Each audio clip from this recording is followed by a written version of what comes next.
محبت، رشتے، فاصلے اور کتنا فاصلہ، کتنی قربت.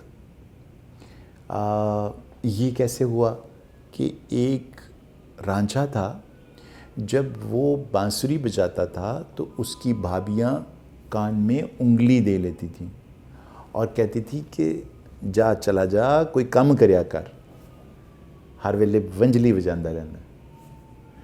تو آوازار ہوتی تھی اس کی ونجلی سن کر، اس کی فلوٹ سن کر.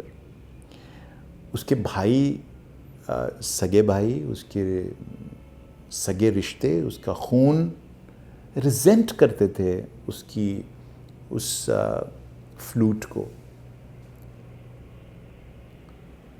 پھر کیا ہوا؟ وہ اپنے گھر سے چلا گیا. اب آپ ہیر رانجھا کو ایک داستان کی طرح ہی سمجھیے، یہ کوئی شخص کا ذکر نہیں ہو رہا ہے، ایک فینومینن ہے جو میں آپ تک پہنچانے کی کوشش کر رہا ہوں.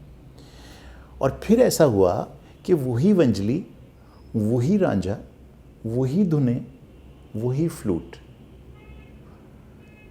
ایک اور جگہ پہ جھنگ کے ایک بیلے میں ایک اور نے سنا، اور سنا تو یہ سب اس شخص کو اپنے سے دور کر رہے تھے، یعنی ایک فاصلہ پیدا کرنا چاہ رہے تھے. اسے گھر سے نکال دیا گیا تھا اور وہ گھر چھوڑ کے بھی چلا گیا. اور ایک دوسری جگہ پر یہی ونجلی، یہی انسان، یہی دھنیں ایک اور شخص کے ساتھ اسے انٹیمیٹ کر رہی ہیں، اس کو قریب لا رہی ہیں، اور اس کی قربت ایسی قربت ہے جو کہ ایک پھر داستان کی شکل اختیار کر لیتی ہے، ایک آفاقی سمبل کے طور پر ہیر رانجھا بن جاتے ہیں. اور درمیان میں فینومینن ہے ایک ہی فلوٹ اور اس میں سے نکلنے والی دھنیں. یوں سمجھ لیجئے کمیونیکیشن، یوں سمجھ لیجئے کہ ایک میڈیم، وہی میڈیم ایک جگہ پر رشتے توڑ رہا ہے، وہی میڈیم ایک جگہ پر ایک رشتہ جوڑ رہا ہے، اور ایسا جوڑ رہا ہے کہ وہ رشتہ ہمیشہ لافانی رشتہ بن رہا ہے. تو اس کا مطلب کیا ہوا؟ مطلب یہ ہے کہ جب آپ زندگی گزار رہے ہیں تو کبھی رشتے جب ٹوٹیں، آپ کے اٹیچمنٹس جب ختم ہوں، تو ان کی وجہ اپنے آپ کو نہ خیال کیجیے گا. صرف اس کا مطلب یہ نہیں ہوتا کہ آپ برے ہیں، اس کا یہ بھی مطلب نہیں ہوتا کہ بھابیاں اور بھائی برے ہیں. صرف یہ ہے کہ یہ بھابھی اور یہ بھائی اور آپ، ان کے درمیان میں جو کچھ ہے یہ ایک دوسرے کے ساتھ ریزونیٹ نہیں کر رہا. کمیونیکیشن ایشو ہے.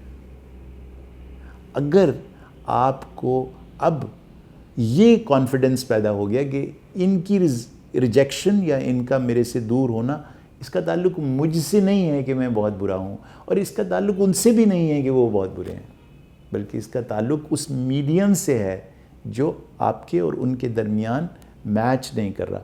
یوں سمجھ لیجئے کہ یہ جو میڈیم ہے نا، یہ ہمارا بلڈ گروپ ہے. تو یہ تو ممکن ہے نا کہ میرا بلڈ گروپ اے ہے اور میرے سگے بھائی کا بی ہو، بالکل ممکن ہے. تو پھر میرا بلڈ گروپ، اس کو اگر بلڈ چاہیے اور میں نہیں لگا سکتا، تو اس کا یہ مطلب تو نہیں ہے کہ اس کا بلڈ گروپ غلط ہے اور میرا صحیح ہے، یا میرا غلط ہے اور اس کا صحیح ہے. نہیں ہے نا ایسا. تو یہ سمجھ لیجئے رشتوں میں کہ جب رشتے ٹوٹیں یا ان میں فاصلے پیدا ہوں، تو اس کا مطلب دوسرے کا برا ہونا یا آپ کا غلط ہونا نہیں ہوتا. اس کا مطلب صرف یہ ہوتا ہے کہ کراس میچ میں یہ جو میڈیم تھا، یہ آپ نے ریزونیٹ نہیں ہو سکا اس دوسرے شخص کے ساتھ. بس اب یہی سر اور یہی بلڈ گروپ لے کر ایک اور رشتہ جب آپ بنائیں گے تو وہاں یہ ریزونیٹ کر جائے گا. وہاں پھر یہ دھنیں جو ہیں وہ مست کر دیں گی کسی اور کو، اور وہاں ایک انٹیمیسی پیدا ہو جائے گی، ایک قربت پیدا ہو جائے گی.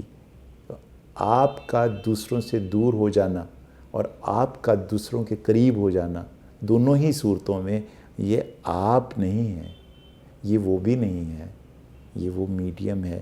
وہ ہے جو آپ کے اور اس کے درمیان ہے.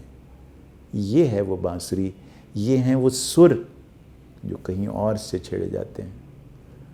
اور اس لیے رشتوں کے محافظ، رشتوں میں لطف پیدا کرنے والے نہ تو آپ ہیں اور نہ وہ ہیں، یہ وہ درمیان کے سر ہیں.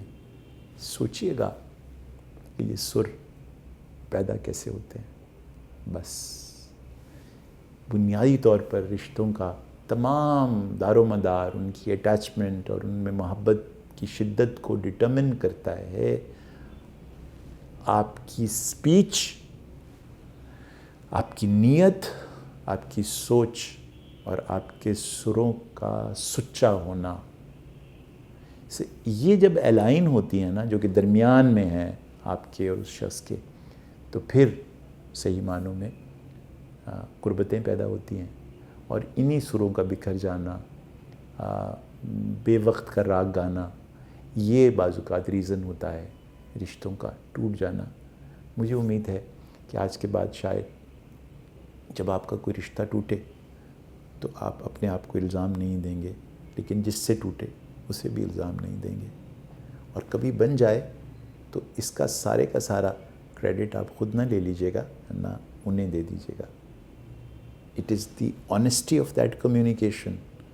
وہ جو اس کے اندر انس کی کمیونیکیشن کی سینکٹیٹی ہے اور سیرینٹی ہے، اور اس کے اندر جو نیت، جذبات، سوچ اور لطف کی بات جو آپ کرتے ہیں اس رشتے میں، اور وہاں صرف کرتے ہی نہیں، وہ بات سنی بھی جا رہی ہے اس رشتے میں، یہ ہے جو رشتوں میں مضبوطی اور طاقت لے کر آتی ہے.